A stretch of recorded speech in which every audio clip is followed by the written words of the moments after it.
മഞ്ഞളാടുന്ന ദേവിക്ക് ഞാനൊരു മഞ്ഞപ്പൂങ്കുറി ചാർത്തിയോട്ടെ. മഞ്ഞളാടുന്ന ദേവിക്ക് ഞാനൊരു മഞ്ഞപ്പൂങ്കുറി ചാർത്തിയോട്ടെ.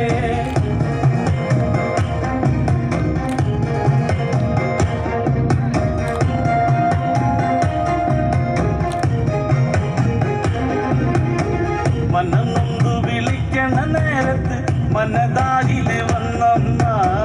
ദൂരെ നിന്ന് ചിലമ്പൊലി കേട്ട് അടിയന്റെ കനവാണ്. കലിതുള്ളി കരിങ്കാളി കാവിൽ അമ്മ ദേവി ചിലമ്പാട്ടും നിലക